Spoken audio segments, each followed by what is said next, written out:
Bueno, la idea, el programa este que vamos a estar mañana, que también va a estar participando Alicia Cuarone, la idea era un poco abordar este fenómeno que en medio siempre aparece en todas las elecciones, pero bueno, particularmente en esta pareciera que es un poco más fuerte, que es la cuestión de los famosos y las elecciones. Acá en Rosario, bueno, se dio que hay varios candidatos a concejales encabezando listas que eran o periodistas, bueno, futbolistas que también había pasado. Se barajan un montón de nombres también a nivel nacional. ¿Cómo venís viendo vos esto como un fenómeno que a lo mejor siempre aparece, pero tal vez ahora aparece como un poco más fuerte? ¿Cómo lo venís viendo? Bueno, no es un fenómeno nuevo, ¿no? No es un fenómeno nuevo ni argentino ni rosarino particularmente, es un fenómeno internacional. La evidencia empírica sobre candidaturas outsider, particularmente de gente que viene de afuera de las estructuras partidarias, es muy grande. Pongamos un solo caso, por citar uno muy grandote, Ronald Reagan, digo, es un actor de Hollywood. Schwarzenegger en su momento, digo, para citar dos de Hollywood, y creo que me eximo de hablar de un montón de ejemplos internacionales, ¿no? No obstante ello, me parece que hay algunas particularidades que tienen que ver con nuestra realidad. Por un lado es como el cigarrillo, según me dice la gente, yo no soy fumador, que cuando están bien fuman y cuando están mal fuman, ¿no? Y me parece que de esta perspectiva el llenado con extrapartidarios o extrapartidarias tiene que ver con situaciones de bonanza partidaria, lo cual de alguna manera es una especie de imán para muchas personas que comulgan con algún proyecto político en particular, y eso genera sumatorias inesperadas. Pero por otro lado, el extremo, que es casi siempre desde donde más se teoriza, que son situaciones en donde existen altos niveles de descrédito o, en todo caso, para ser macro, y me parece que sería correcto de la ciencia política, cuando hay problemas en la representación política, ¿sí? Yo creo que estos dos extremos son los que de una manera explican el surgimiento. Ahora, yo agrego un tercero, y me parece de todos el más importante incluso, porque tiene que ver con la propia realidad de Santa Fe hoy, ¿sí? Y tiene que ver con, por un lado, algo de la pérdida de representación de los partidos, siempre está presente esta descripción de un estado político en particular, pero también tiene que ver con procesos de democracia interna dentro de los partidos políticos. Y realmente esto es interesante. ¿Por qué? Porque recuerdo un viejo paper, un viejo escrito sobre branding personal, es decir, la generación de marca personal. La tesis dominante de ese paper era: es muy fácil ser distintos de los distintos, es obvio, ¿sí? El problema es cómo soy distinto de los iguales, cómo soy distinto de los pares. Entonces, cuando se abre un proceso de competencia interna, cuando existen instancias en buena hora de democraticidad interna, primaria y cualquier otro nombre que tenga, en verdad ahí sí, el elemento diferencial puede ser llenado o puede ser aumentado o potenciado en todo caso con la figura de los y las outsiders. ¿Eso crees vos que en este caso, como digo, particularmente en Argentina y en Santa Fe, crees que esto último más lo que está siendo preponderante, por lo menos más en términos políticos, nosotros lo que veíamos es que tampoco es casualidad que a lo mejor se dé en partidos, digo, como el socialismo, después de la muerte de Lifchit, en el Frente de Todos, como que pareciera que mismo en Juntos por el Cambio, como que pareciera que no hay nadie que ordene hacia adentro de los partidos. Ese sería como el elemento por lo cual hace explotar un poco más esta vez. Bueno, a ver, yo no sería tan tajante en el sentido de que, digo, a ver, salvo Tomás que haya entendido mal, yo intuiría de tu pregunta que debía leerse algo así. Como no hay autoridad interna, aparece por tanto fenómenos de democracia interna para dirimir situaciones ante la ausencia de autoridad. La verdad es que también hay veces que hay autoridad interna y la autoridad ordena la competitividad. Y particularmente esto es muy interesante para pensarlo en Argentina. ¿Por qué? Porque en Argentina hoy hay coaliciones. No será la realidad de todos los partidos, es evidente, pero sí la realidad de los dos grandes espacios que traccionan, por lo menos hasta el día de hoy, han traccionado votos al interior de los partidos. Entonces, ¿qué particularidad tiene una coalición? Que no une, que no fusiona, como sí lo hace la identidad de un partido político. La coalición, hay una palabrita que es mágica para explicar qué hace la coalición. La coalición agrega, es decir, gesta procesos de agregación. Es decir, la agregación sería como una acumulación aún de incoherencias, aún de heterogeneidades internas que por algún tipo de incentivo en particular, pensemos uno, por ejemplo, yo obtengo en el marco de esa coalición, a pesar de que hay gente que no comulga con mi idea, beneficios. Pensemos otro incentivo. Yo estoy aquí porque si no estuviera aquí agregando en este espacio, ganaría el otro al frente, que es peor, ¿sí? Son dos tipos de incentivos muy comunes que explican los fenómenos de agregación y por lo tanto las heterogeneidades que están particularmente hoy al frente de todos, adentro del frente de todos y también adentro de Juntos por el Cambio. Ahora, hay veces que uno necesita agregar. De hecho, el proceso primario por el cual Mauricio Macri se convierte en presidente fue un fenómeno de agregación donde de manera adrede había liderazgo, pero también fue importante sumar adentro de ese liderazgo instancias para que mucho voto que tal vez pudiera haber especulado con irse, en ese momento, por ejemplo, alguna opción centrista, Massa, por citar un ejemplo, se quedase adentro formando parte de ese fenómeno de agregación. Rob. Sí, ahí tenemos un pequeño ruido de interferencia, ahora vamos a tratar de solucionarlo. Queríamos también pensar un poco este fenómeno de la participación de los outsiders en las elecciones en un contexto, si se quiere, un poquito más amplio dentro de la historia argentina. Y ahí pensábamos, era algo muy notorio del menemismo de los 90, esto del chorulaje y de la participación de los famosos en la política. ¿Se puede identificar alguna diferencia en relación a ese proceso con lo que está pasando ahora? Digo, ¿tienen el mismo valor político los famosos en un contexto que en otro? ¿Es distinto? Y por otro lado, saliendo de los 90, llegando ya más al fin de la década, podemos pensar a la crisis del 2001 como un elemento que viene de última a profundizar este tipo de tendencias, del que se vayan todos, de tratar de buscar una representación en algo que no esté ligado a las figuras más tradicionales de los sistemas de partidos. Digo, ¿cómo podemos pensar esos dos momentos? Ah, bien, ahí se fue, por suerte. Digo, más en la historia política argentina. ¿Cómo lo ves? Lo particular de ese momento, particularmente en referencia al menemismo o al surgimiento del PRO en su momento, luego constituido en Cambiemos en su momento, hoy en Juntos por el Cambio, que probablemente en gran parte sea Juntos, ¿no? Digo, son las mutaciones del naming, del nombre de los espacios, es que son instancias nuevas como oferta, ¿sí? Instancias nuevas frente a lo viejo. Y entonces ahí hay un elemento explicativo que no hace tan diferente al proceso de captación de personas hoy con el que se dio en ese momento. Ahora hay famosos de la farándula, antes había famosos de la farándula, antes había personas del periodismo, hoy también. Hay intelectualidades que se suman, antes también. Es decir, no veo una gran novedad desde ese punto de vista, pero sí desde los procesos nuevos que pujan frente a lo viejo. También podría haber otro elemento explicativo para acompañar a tu pregunta y se centra más bien en la postura identitaria de los espacios políticos. Hay muchos espacios, creo que el Frente de Todos de alguna manera como herencia de lo que fue el Frente para la Victoria, independientemente de que alguien pueda hablar muy bien o muy mal, no habría dudas, o por lo menos yo diría habría menos dudas, de ubicarlo identitariamente como un espacio con cierto nivel de homogeneidad. Hoy el Frente de Todos ya tiene otro tipo de composición porque ubicó espacios con mucha más visibilidad hacia el centro, también captó quizás algo de algún espacio de izquierda, ¿sí? Pero en su momento el Frente para la Victoria tenía, sí, un poco más de homogeneidad. Entonces, yo diría tenía una identidad, ¿no?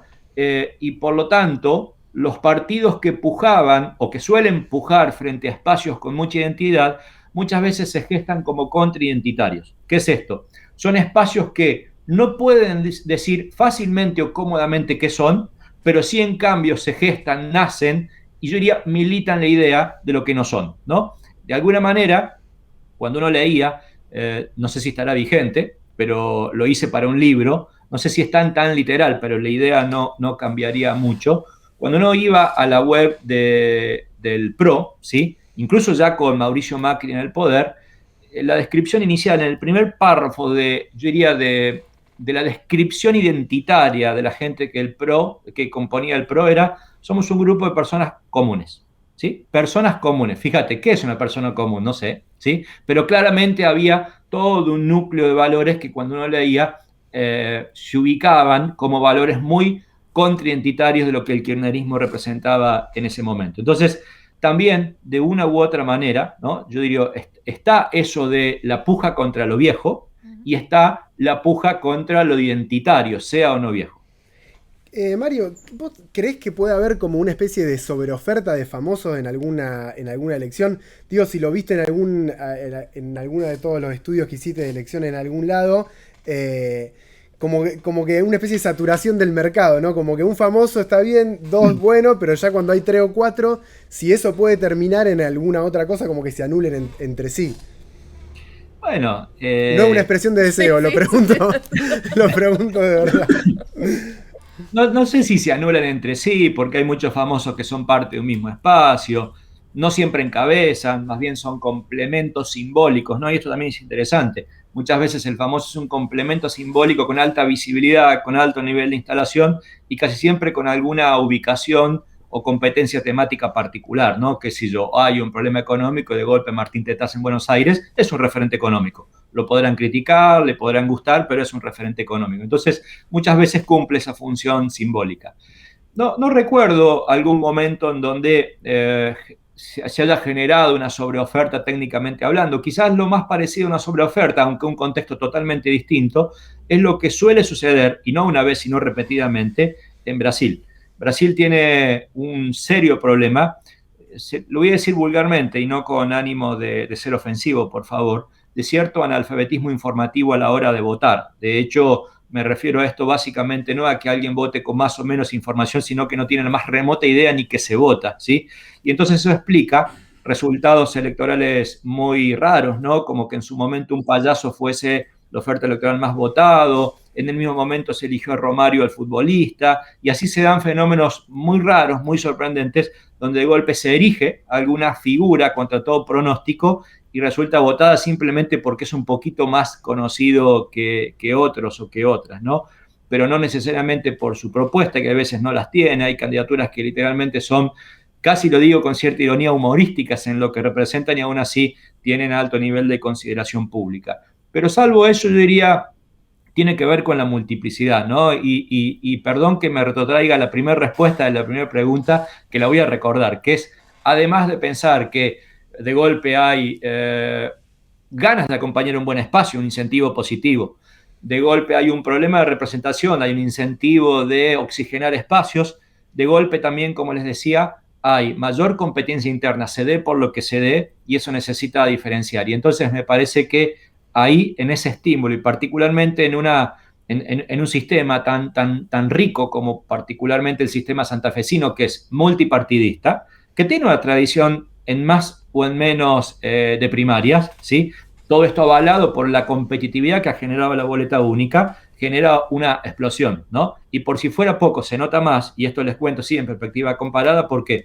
Porque no hay regulación, es una pena que no lo exista, no hay regulación en el espacio público para el llenado, particularmente o los límites que tiene la inundación, la exageración, la ausencia de racionalidad, la ausencia de toda lógica del espacio público en función de la cartelería, ¿no? Entonces, el único lugar, lo voy a decir así con claridad, el único lugar que se asemeja a lo que pasa en Santa Fe, particularmente en la ciudad de Rosario, son algunas ciudades, particularmente grandes ciudades, particularmente Posadas en Misiones, y porque tiene una característica, tiene ley de lemas, ¿sí? Yo cuento una anécdota que podría ser graciosa, no lo es, pero bueno, me tocó ser parte.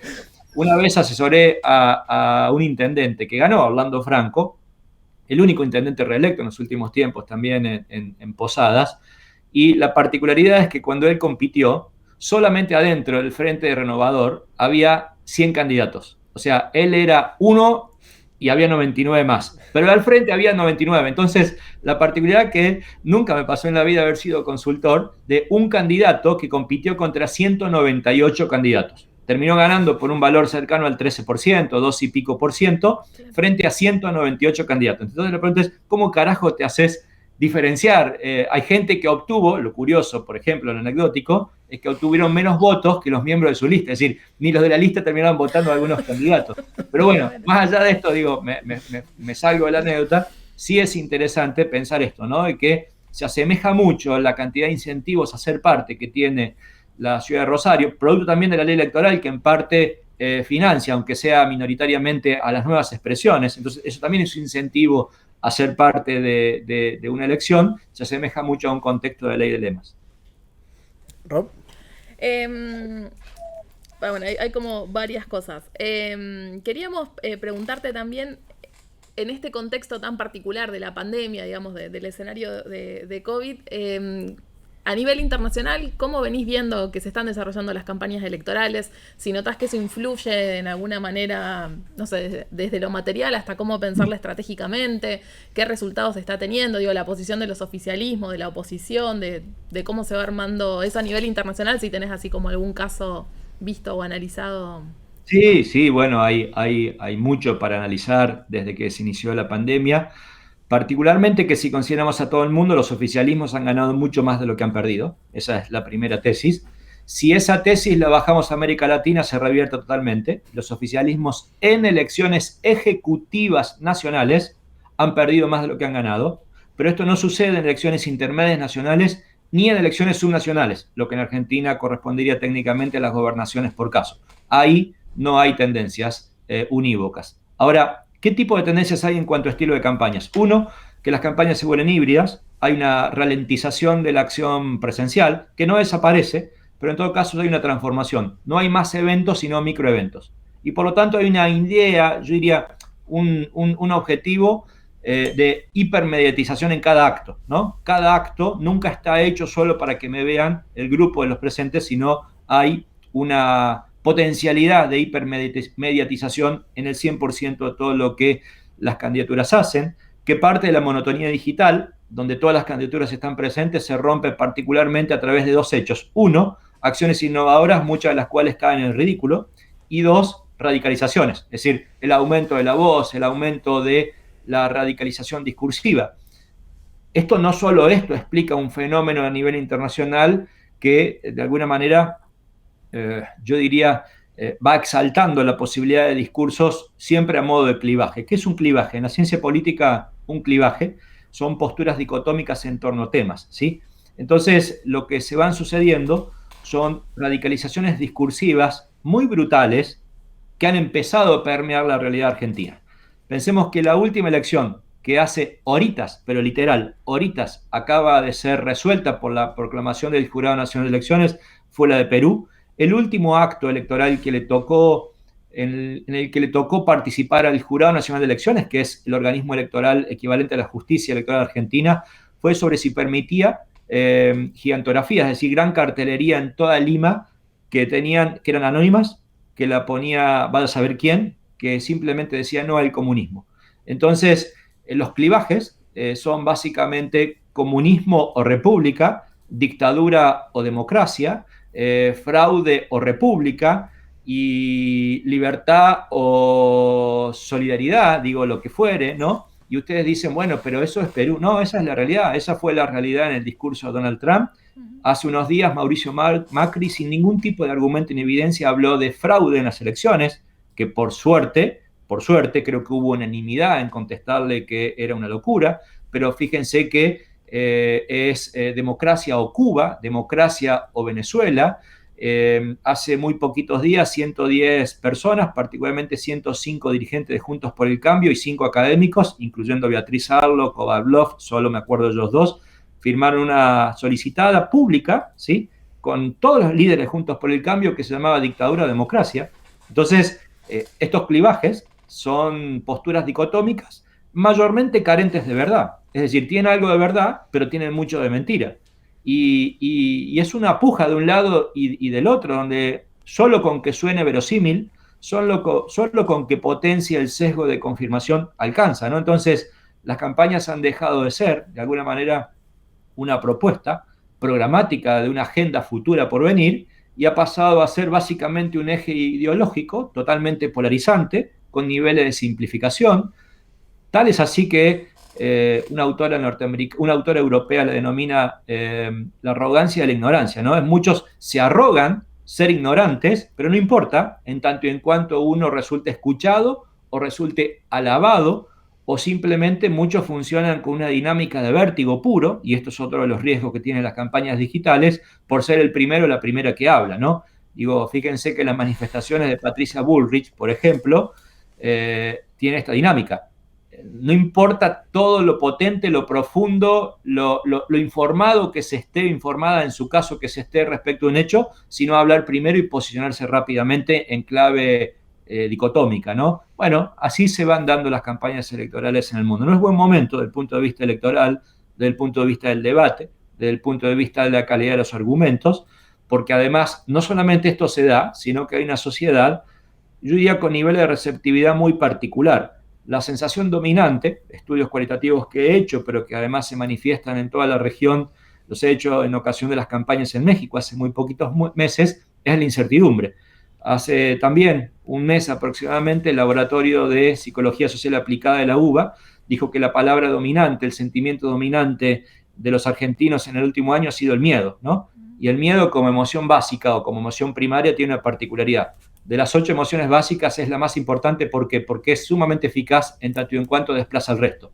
Cuando el miedo aparece, no convive con ninguna otra emoción, ¿sí? Entonces, fijémonos que hay un contexto, ¿no?, que amerita a esta simplificación, porque hay incertidumbre, porque hay miedo, porque hay ira, ¿no? Entonces, la verdad es que no es un buen momento.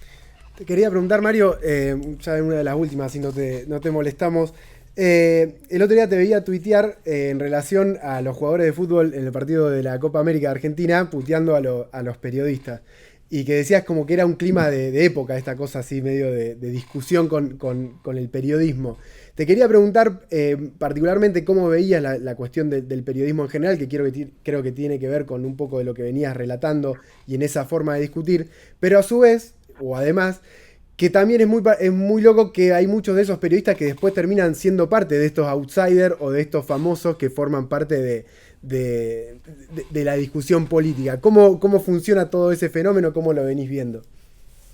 Bueno, yo ni siquiera voy a responder personalmente, más allá de que se me enojaron algunos periodistas, uno en particular, muy feo. Yo diría, y es el fenómeno de la ausencia de autocrítica, ¿no? No lo voy a responder con un dato actual, lo voy a responder aproximadamente yéndome atrás, si no me equivoco, unos 70 años, en 1940 más o menos, se hacía muy potente en Norteamérica toda una línea que se denominó Mass Media Research, que es la teoría de comunicación de masas de los grandes medios, y ya en ese momento aparecía una consigna muy potente y era que los medios son actores políticos. Son actores políticos por esencia, por antonomasia, ¿sí?, por su propia razón de ser. Sin embargo, existe una discursividad dominante, particularmente de la prensa, como uno de los elementos por los cuales se visualiza a los medios, que tiene que ver con la independencia, la equidistancia, la neutralidad, etcétera, etcétera. Lo cierto es que más allá de que uno pueda sopesar elementos necesarios para entender una prensa, yo diría, independiente, en tanto en cuanto, yo diría, le dé lugar a 3 pasos inescindibles de un buen periodismo, que es describir, que es explicar y que es interpretar. Generalmente el periodismo describe y con eso editorializa, o directamente interpreta y ni explica ni describe, ¿no? Pero más allá de esto, la particularidad, y esto sí hace un clima de época, es que esta noción del periodismo como actor político ya no es una presunción académica. Es básicamente una percepción pública, porque al periodismo se lo juzga como se lo juzga a un propio político o política. Y entonces el periodismo ya no tan solo da reputación, sino que es objeto y sujeto a la reputación, ¿sí? Es amado u odiado, forma parte de listas, como vos bien decía, o es opositor a ciertos espacios sin ningún tipo de empacho, sin ningún tipo de filtro, ¿no? Entonces, es un clima de época, ¿sí? Es un clima de época donde el periodismo forma parte. Creo que los extremos en Argentina que representan la nación más por un lado, y C5N es un ejemplo de esto, que se vio en Norteamérica entre la CNN y Fox News, por citar un ejemplo, y que lo podría replicar básicamente en todos los países. Entonces, es esto, simplemente un ejercicio donde el periodismo ya no está cómodo, no está inmaculado, diría, y es un actor político más, algunos con más nivel de respeto, otros con mucho menos nivel de respeto, entiéndase reputación, pero literalmente, aún quienes más tienen, siguen siendo juzgados en este momento con este filtro más bien de corte político antes que de corte periodístico propiamente dicho. Te hago la última, por lo menos de mi parte, más para, no sé si es mensaje esperanzador, pero por lo menos que ante este panorama, generalmente cuando los chicos entrevistan un poco también la idea es, por lo menos desde tu profesión y de tu ámbito, que seguramente yo también soy comunicador y como que es muy difícil escaparle a estas, digamos, a las reglas que se te van imponiendo campaña tras campaña o las reglas del juego de la política. ¿Cómo crees que podemos también un poco salir de esta espiral en donde como que los medios te piden que sea de una forma, las redes sociales te piden que sea de una forma, la gente te pide que sea como... Y como que nadie puede salirse de esa lógica? ¿Qué cosas crees vos que se pueden empezar a cambiar o a generar como práctica para esto, levantar un poco o cambiar la lógica en la que se viene discutiendo en el debate público y salir un poco de este clima de época que estamos viviendo? Bueno, yo creo que dentro de esto que podría ser más bien una mirada escéptica o de tipo negativa, particularmente pensando en los medios, hay algunas virtudes o consecuencias positivas, ¿sí? La primera es que los medios de comunicación no tienen una función performativa, no son del todo determinantes. Y esto es interesante, ¿sí? En el sentido de que no explican resultados electorales per se, no explican tendencias per se, sino que hay cierta autonomía. Y la autonomía tiene que ver con la no dependencia de un sistema de medios único, sino que hay una relativa horizontalización. Tampoco es que esta horizontalidad es tan grande como hubiéramos imaginado, como se teorizó al inicio de Como hubiésemos Internet, querido. ni remotamente, ¿no? De hecho, hay dos fenómenos interesantes que se llaman de concentración y jerarquización en el mundo digital. ¿Qué significa concentración? Que muy pocos medios, que muy pocas cuentas, mayormente medios de comunicación, se convierten en nodos aglutinadores del debate, y la jerarquización, que son muy pocas cuentas, entiéndase nodos, que además encuadran el modo en que se debate. Lo que llama se jerarquiza el tema a partir de determinado tipo de encuadre en particular, ¿no? Es como que pasa un filtro y a partir de eso lo discutimos después de ese filtro, no antes. Pero bueno, más allá de estos dos elementos, en parte la dispersión informativa hace que no dependamos de un único sistema, ¿no? Y esto es un dato interesante, porque, insisto, básicamente se relativiza la función performativa determinante de los medios de comunicación. Tiene de bueno es que se van generando otro tipo de tribus, tiene de malo es que las tribus no dialogan entre sí, sino que se radicalizan los discursos. Entonces, yo diría, yo no soy ni escéptico, ni no escéptico, ni optimista, ni pesimista. Simplemente soy muy cuidadoso porque muchas veces cuando se tienen posturas optimistas, ese optimismo se torna cruel, ¿sí? Se torna cruel porque imagina expectativas que luego lateralmente no son realistas. Me encanta hablar de lo bueno, me encanta hablar de lo malo, y como decía un viejo profe, el dato es, ¿sí? Con sus cosas buenas y sus cosas malas es. Y me parece que hoy la pérdida de la centralidad en términos de agenda es un gran dato, pero por otro lado una dispersión radicalizada es otro mal dato que acompasa o acompaña al primero. Bueno, una última Dale, sí, que teníamos ganas de preguntarte también es ¿cómo se compite contra un famoso? te estamos sacando data. Bueno, yo partiría de un detalle, incluso con elementos actuales, ¿sí? No por ser famoso, que te hace público, que te hace instalado, sos buen político o buena política, ¿sí? Porque Amalia Granata es famosa, era famosa, y frente a ella se ha competido y frente a ella le han ganado prácticamente casi todos los grandes espacios, ¿sí? Entonces, y además que no solamente era famosa, sino con un discurso monotemático, monocausal, muy radicalizado, que podría haber ganado en visibilidad, como efectivamente ganó, pero no necesariamente en votos. No dejo de pensar que es sumamente importante la cantidad de votos que tuvo, pero quiero decir, es un ejemplo. Ahora, saliéndome del caso, porque sería un caso poco replicable en su defecto, hay algunas cuestiones importantes. Cuando un famoso entra a la política, deja de ser famoso y pasa a ser un político o una política, ¿sí? Y por lo tanto sus niveles de negatividad aumentan considerablemente. Y no es tan, usé una expresión hace un rato para el periodismo, no es tan inmaculado como al famoso o a la famosa le encantaría ser, ¿sí? Entonces, yo diría, le entran balas desde el punto de vista de elementos que pongan en jaque a su reputación. Totalmente. Y hay veces que en situaciones de crisis, quizás la experiencia vale y mucho. En situaciones de cansancio de voto castigo hay veces que se busca la oxigenación.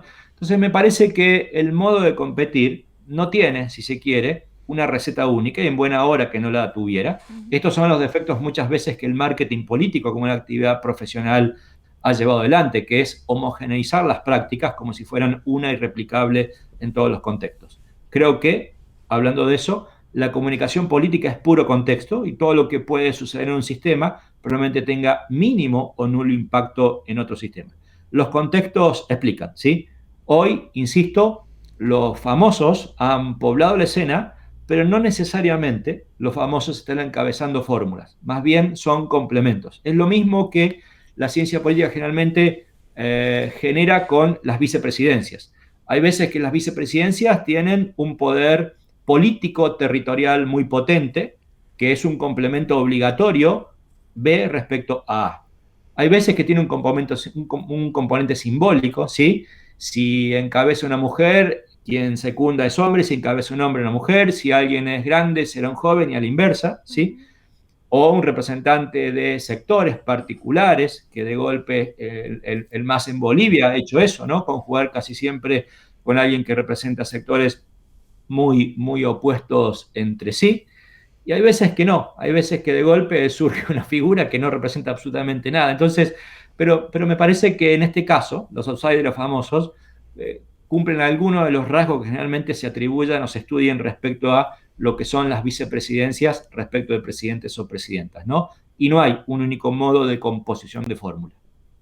Genial. Bárbaro. Bueno, muchas gracias, Mario, por todo tu tiempo. Mil gracias, de verdad, está buenísima la charla, nos va a servir un montón. Esto lo vamos mañana en el programa, lo vamos a pasar algunos pedacitos, que va a estar Alicia Cuarone con nosotros, y recién nos dijeron que va a estar Jorge Boazo también de invitado, así que va a estar bueno, el debate va a ser diverso, y después vamos a subir la nota completa al canal de YouTube. Así que te agradecemos un montón, Mario, muchísimas gracias. Buenísimo, un gusto, mucha suerte. Igualmente, saludos. Hasta luego, chao, chao.